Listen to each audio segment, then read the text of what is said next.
दूसरा कोरिन्थियों 5:15 दूसरा कोरिन्थियों 5:15 में यहाँ पे ऐसा लिखा है, और वो इस निमित्त सब के लिए मरा कि जो जीवित है वो आगे को अपने लिए ना जिए, परंतु उसके लिए जो उनके लिए मरा और फिर जी उठा। आमीन।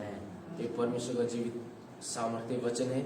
और आज मैंने बोलने का शीर्षक दिया गया मसीह के लिए जीना, लिविंग फॉर क्राइस्ट। मसीह के लिए जीना, मसीह के लिए जीना।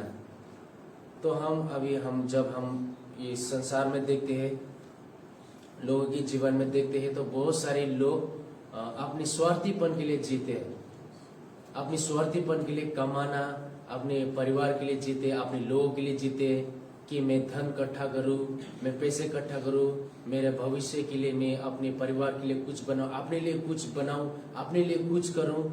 एक स्वार्थीपन होता है, मेरे लिए हो गया तो सब कुछ बस काफी है, और बाकी को क्या हो गया, बाकी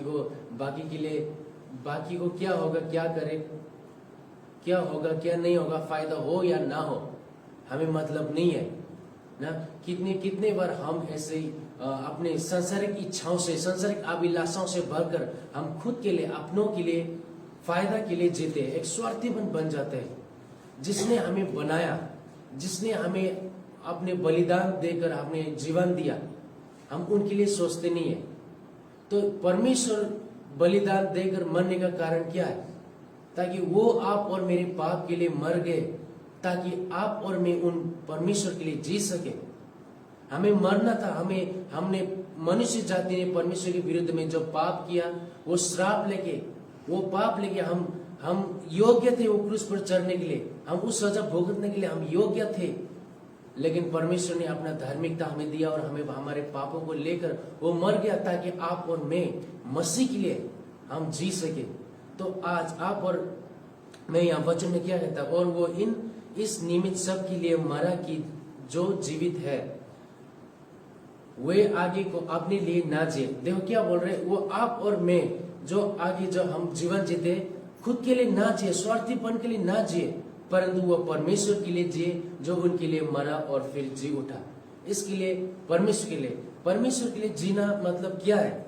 हमारे सारी अभिलाषाओं पर, सारी सांसारिक इच्छाओं पर, शारीरिक इच्छाओं को छोड़कर, हमने त्याग कर हमें परमेश्वर के लिए जीना। परमेश्वर के लिए कैसे जीना है? परमेश्वर की मंडली परिवार के लिए हमने प्रार्थना कर देना, उनकी आवाज को सुनकर, उनकी सब अच्छा संबंध बनाकर।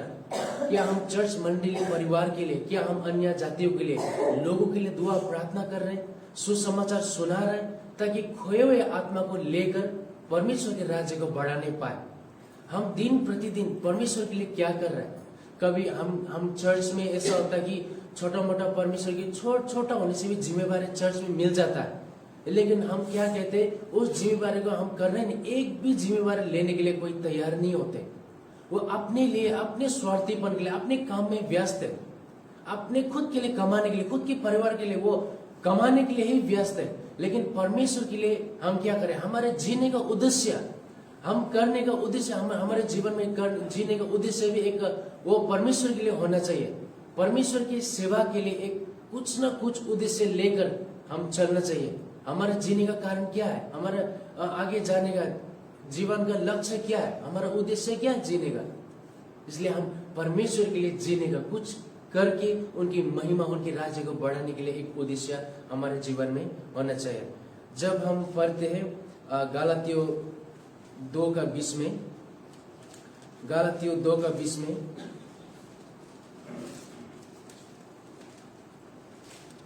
गलातियों 2:20 में यहाँ ऐसा लिखा है, मैं मसीह के साथ क्रूस पर चढ़ाया गया हूँ, अब मैं जीवित न रहा, पर मसीह मुझ में जीवित है, और मैं शरीर में अब जो जीवित हूँ तो केवल उस विश्वास से जीवित हूँ जो परमेश्वर के पुत्र पर है, जिसने मुझसे प्रेम किया और मेरे लिए अपने आप को दे दिया। आमीन।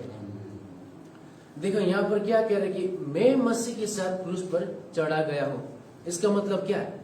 मैं मसीह के साथ क्रूस पर चढ़ा गया हूँ।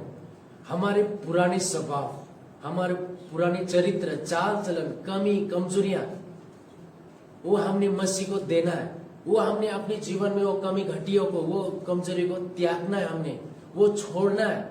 जो हम पिछले समय में करते थे, हम पाप, कमी, कमजोरी, रीस, डा हो गया, चोरी हो गया, चुगली हो गया, विरोध हो गया, जो भी कमी घटी हमारे जीवन में, जो भी कमी कमजोरियां हैं, उसको छोड़ देना। वो इस मसीह के साथ क्रूस पर गाड़ देना, क्रूस पर दे देना, और खुद के शरीर को मारकर उनकी इच्छाओं का अपने जीवन में अपनाने के लिए। अब मैं जीवित न रहा, हम जीते थे अपने लिए जीवन, वो हम उसके अनुसार हम ना जिए, उसको हम जीवन जीते हैं परमेश्वर से अलग होकर, उसको शरीर की क्रियाओं को, अपनी अभिलाषाओं को, अपनी भोग विलास को मारकर, पर मसीह मुझ में जीवित है। जो परमेश्वर मसीह में मुझ में जीवित है, वो उनकी वचन हमारे जीवन में लागू होकर उनकी वचन के अनुसार हमें चलना चाहिए। इसका मतलब परमेश्वर का वचन हमारे अंदर होकर उसके अनुसार हमें चलना चाहिए। और मैं शरीर में अब जो जीवित हूँ, तो केवल उस विश्वास से जीवित हूँ जो परमेश्वर के पुत्र पर है, जिसने मुझसे प्रेम किया है। जो हम जीवित है, परमेश्वर में जीवित है, परमेश्वर हम में है। इसलिए जो हम जीते हैं, यीशु मसीह को विश्वास करके ही, उनकी विश्वास के जरिए हम चलते हैं, उनकी विश्वास के जरिए हम अपने जीवन जीकर हम जीते हैं। इसलिए हम परमेश्वर के अनुसार जीना बहुत जरूरी है। हम जब यहाँ पढ़ते हैं तो कोलोसियों 3:17 में हम पढ़ते हैं, तो यहाँ पे ऐसा लिखा है, वचन में या काम में जो कुछ भी करो, सब प्रभु यीशु के नाम से करो और उसके द्वारा परमेश्वर पिता का धन्यवाद करो। वचन में हो, हम बोलना हो या काम में हो, हम जो भी कुछ भी बोलते हैं या करते हैं, वो परमेश्वर की महिमा के लिए होना चाहिए, वो उनके नाम में होना चाहिए और उनकी महिमा के लिए, ना कि अपने फायदा के लिए किसी को दुख पहुंचाना। हम बोलते भी है, किसी को चोट ना पहुंचाना, किसी को गलत बोलना, ऐसा नहीं।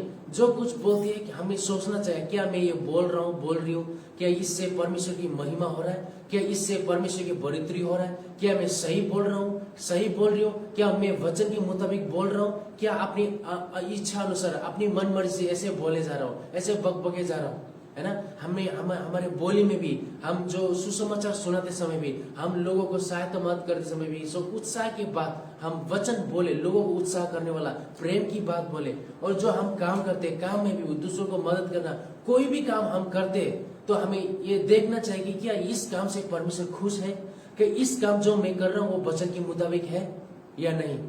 इसलिए हमें काम जो कर रहे हैं उसको भी जांचना चाहिए कि मैं अगर इस काम कर रहा हूँ, कि परमेश्वर को फायदा मिल रहा है कि नहीं मिल रहा है, क्या मैं ऐसे अपने लिए जी कर ये काम कर रहा हूँ।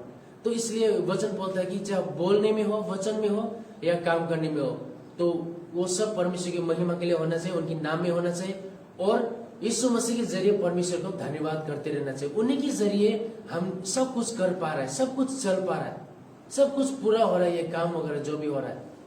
तो इसीलिए वचन के जरिए, प्रार्थना के साथ, धन्यवाद के साथ, सभी काम के लिए परमेश्वर को धन्यवाद देना बहुत जरूरी है। जब हम देखते हैं रोमियो 12:1 में, जब हम देखते हैं रोमियो 12:1 में ऐसा लिखा है कि इसलिए हे भाइयों, मैं तुमसे परमेश्वर की दया स्मरण दिलाकर विनती करता हूं कि अपने शरीर को जीवित और पवित्र और परमेश्वर को भावता हुआ बलिदान करके चढ़ाओ, यही तुम्हारी आत्मिक सेवा है। आमीन। इसलिए प्रभु का वचन कहते हैं कि इस शरीर को जीवित बलिदान, परमेश्वर को एक जीवित, ये शरीर एक जीवित बलिदान के रूप में, और पवित्र और परमेश्वर को भावता हुआ बलिदान, पवित्र जीवन। क्या हम पवित्र जीवन जी रहे कि नहीं जी रहे? क्या हम जो जीवन जी रहे वो परमेश्वर के लिए योग्य ठहर रहा है? तो इस शरीर को हम प्रार्थना जीवन में लगाए, उनकी काम करने में लगाए, ना तो सांसारिक काम से, संसार से, पाप से वो बिल्कुल अलग करके इस परमेश्वर के भवन में जाना, संगति रखना, परमेश्वर की संगति में बना रहना, वचन पढ़ना, प्रार्थना करना, लोगों के लिए, दूसरे के लिए प्रार्थना कर देना, ये एक शरीर भी परमेश्वर के लिए एक जीवित बलिदान के रूप में, भावता हुआ बलिदान के रूप में क्या हम चढ़ा रहे कि नहीं चढ़ा रहे। प्रभु का वचन कहता है कि भावता हुआ पवित्र जीवित बलिदान के रूप में परमेश्वर को चढ़ाओ बोल के प्रभु का वचन कहता है। यही आत्मिक सेवा है परमेश्वर के लिए, आत्मिक सेवा, यही परमेश्वर के लिए आत्मिक सेवा है वचन के अनुसार। तो अंतिम आयत हम देखते हैं। तो फिलिपियों 1:21 में क्या कहता है, परमेश्वर का दास पौलुस कहता है कि फिलिपियों 1:21 में जीना मेरे लिए मसीह है और मरना मेरे लाभ है। जिएंगे तो हम मसीह के लिए जीते हैं, है ना, हम मसीह के लिए जीते हैं, इस संसार में उनकी नाम में जीते हैं, उनकी सेवा के लिए, उनके कामों के लिए हम जीते हैं। हमारे लिए फायदा है, वो आशीष देता है, संभालता है, बचाता है, सब कुछ करता है। अगर हम मर भी जाए तो यहाँ पर वचन में हम जब देखते हैं तो मरना एक फायदामंद के लिए दिखा रहा है। हम कोई अन्य जाति लोग, संसारिक लोग जो वचन नहीं जानते, उनके लिए तो मरना एक दुख की बात होता है। वो ये संसार से चला गया, खत्म हो गया, परिवार से दूर हो गया।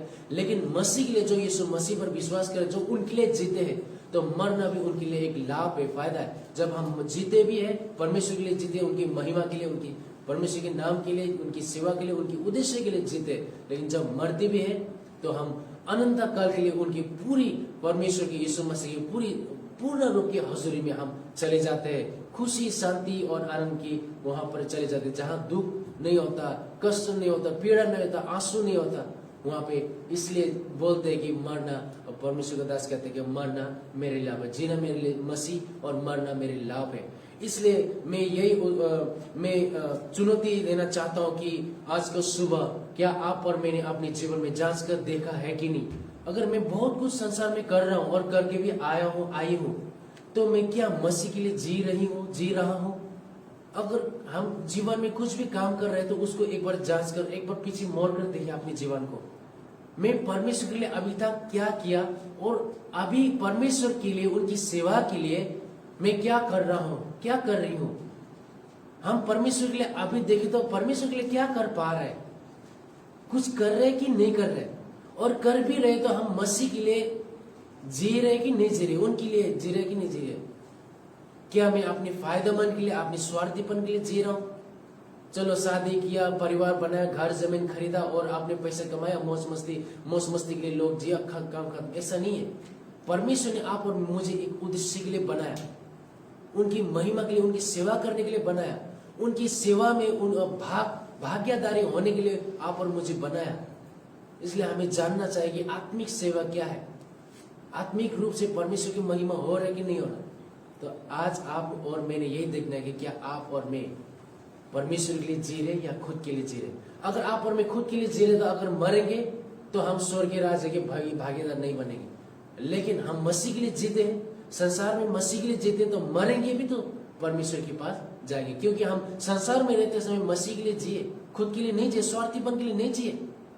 लेकिन जब संसार में होते समय मसीह के लिए, वचन पढ़ने में, वचन सुसमाचार सुनाने में, सब मसीह के लिए जीते हैं, तो हम मरने के बाद भी हमारे लिए लाभ होगा। अगर मसीह के लिए नहीं जी रहे तो मरने के बाद हमें क्या लाभ होगा, हम परमेश्वर के पास नहीं जा रहे। लेकिन मसीह के लिए जी रहे तो मरना भी हमारे लिए लाभ है, क्योंकि हम अनंत पूर्ण रूप से उनकी हजूरी में यीशु मसीह के साथ हम जाएंगे। इसलिए यही कहता है कि परमेश्वर का वचन कहता है करो, चलो। अगर हम चलेंगे, करेंगे, तो परमेश्वर आत्मिक तौर से भी, शारीरिक तौर से भी पूरी रीति से आशीष देता है। तो आज का जीवित वचन परमेश्वर सबको आशीष दे।